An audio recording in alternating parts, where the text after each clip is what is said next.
من يقتل في سبيل الله أموات بل أحياء ولكن لا تشعرون. آمنت بالله صدق الله العظيم وبلغنا رسوله النبي الكريم الأمين ونحن على ذلك من الشاهدين والشاكرين والحمد لله رب العالمين. إن الله وملائكته يصلون على النبي يا أيها الذين آمنوا صلوا عليه وسلموا تسليما. الصلاة والسلام عليك يا سيدي يا رسول الله وعلى آلك وأصحابك يا حبيب الله. الصلاة والسلام عليك يا نبي الله وعلى آلك وأصحابك يا نبي الله. اللہ تبارک و تعالیٰ کی حمد و ثنا درود نبی کریم صاحب الاولاق احمد مجتبی محمد مصطفیٰ صلی اللہ علیہ وآلہ وسلم کی باتیں میں ہدیہ درود پیش کرنے کے بعد عزیزان محترم میرے جو آپ کے سامنے قرآن مجید کی ایک آیت کریمہ تلاوت کرنے کا شرف حاصل کیا. گال بات عشق کی ہے. وَلَا تَقُولُوا لِمَنْ يُقْتَلُ فِي سَبِيلِ اللَّهِ أَمْوَاتٌ. جو اللہ کی راہ میں قربان ہو جاتے ہیں، فوت ہو جاتے ہیں، دنیا سے چلے جاتے ہیں، بَلْ أَحْيَاءٌ بلکہ وہ زندہ ہے. پھر اللہ تعالیٰ نے فرمایا وَلَا تَحْسَبَنَّ الَّذِينَ قُتِلُوا فِي سَبِيلِ اللَّهِ أَمْوَاتًا بَلْ أَحْيَاءٌ عِندَ رَبِّهِمْ يُرْزَقُونَ. دوسرے سپارے میں فرمایا کہ میرے جو اللہ کے بندے میری راہ میں کٹ جاتے ہیں، میری راہ میں قربان ہو جاتے ہیں، انہیں مردہ نہ کہو. پھر چوتھے سپارے رب العالمین نے فرمایا کہ جو میری راہ میں قربان ہو جاتے ہیں ان کا ذہن میں مردہ خیال بھی نہ لاؤ. وہ مردہ نہیں بلکہ بل احیاء عند ربہم یرزقون. اللہ کی طرف سے انہیں رزق دیا جاتا ہے.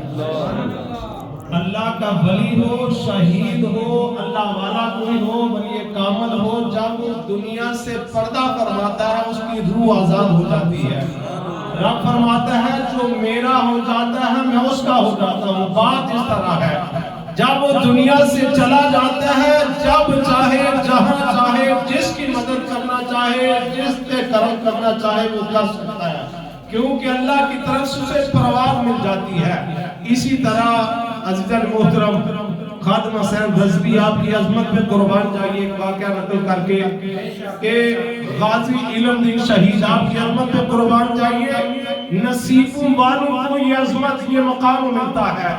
اس وقت کے دور میں اور بھی تو بڑی دنیا تھی، مسلمان تھے، سب کچھ تھا، لیکن مقدر میں لکھا تھا غازی علم شہید کے اس درجہ بلندی پر قربان جائیے. ایک لوہار کا بیٹا ہو کر یہ معاملہ ہے داتا صاحب کی بارگاہ میں حاضر ہوئے. جب یہ پتہ لگا عشق والے اندر ہی اندر مر جاتے ہیں کہ میرے نبی کو گستاخی کرے، میرا دنیا میں رہنا یہ گوار ہے نہیں. تو عزیزان محترم داتا صاحب کی بارگاہ میں آتا ہے کہ حاضری دی.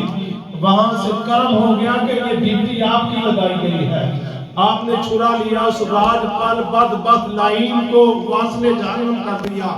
جب پکڑے گئے جیل میں کر دیے گئے. یہ دیکھنا آپ جیل میں ہیں تو حضرت قمر الدین سیاسی آپ کی عظمت میں قربان رہی. آپ کے قریب آ کے آپ کی زیارت کے لیے حاضر ہوئے، قرآن کی تلاوت کر رہے ہیں. بیچ میں سے قرآن کی غلطی تھوڑی مشابہ لگ گیا.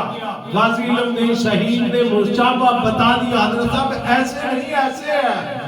وہ حیران ہو کر قمر الدین سیاسی علیہ رحمہ فرماتے ہیں اے غازی علم دین تو پڑھا بھی نہیں، تو کچھ سیکھا بھی نہیں، کوئی علم بھی نہیں رکھتا، یہ کیسے معاملہ ہے؟ کہا یا حضرت جب سے آقا علیہ السلام سے یاری ہو گئی، لگ گئی ہے، نسبت ہو گئی ہے. آپ تو مدرسے میں پڑھے ہونگے، میں آقا کی کچہری سے پڑھ کے آیا. قربان جائیے عزیزان محترم. پھر دوسرا واقعہ یہ دیکھیے عشق والوں کو یہ نصیب ہوتا ہے کہ آپ کا جو چوکیدار تھا اس نے دیکھا کہ کمرے میں غازی علم دین شہید نہیں ہے.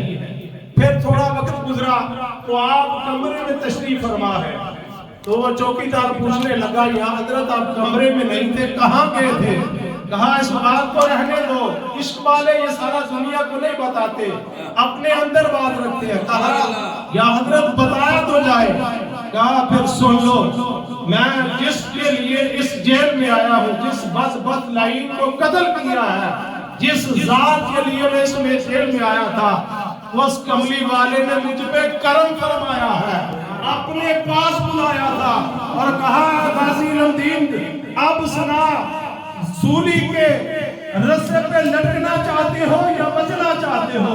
کہا یا رسول اللہ پہلے تو دیکھا نہیں تھا، جب سے دیکھ لیا آج تو میں دنیا میں رہ نہیں سکتا، آپ سے ملاقات کرنا چاہتا ہوں۔ عزیزان محترم قربان جائیے عظیم شخصیت پر، اسی طرح آج کے دور میں آج تک ہماری جتنی عمر ہو گئی، پہلے والے جنہوں نے کام کیے وہ تو برا ہے، لیکن قربان جائیے ایسی عظیم ہستی 4 سال آپ نے کام کیا ہے لیکن دنیا میں آنے کا حق ادا کر دیا۔ قربان جائیے معذور ہونے کے باوجود اس دین کے لیے، ناموس رسالت کے لیے گھسیٹے گئے، ناموس رسالت کے لیے جیب کی صحبتیں برداشت کی۔ اس ناموس رسالت جرم کیا ہے کہ تم آقا کا نام کیوں لیتے ہو؟ ایسے امریکہ کے پٹھو بدبخت لائن ہیں جنہوں نے کہا، آپ فرماتے ہیں کہ ایک دفعہ مجھے لے جایا جا رہا تھا، میرے ساتھ ایک افسر بدبخت لائن بیٹھا تھا، وہ کہنے لگا اے خادم حسین یہ تو بتاؤ جب بھی تو بات کرتا ہے ناموس رسالت کی بات کرتا ہے، یہ کیا معاملہ ہے؟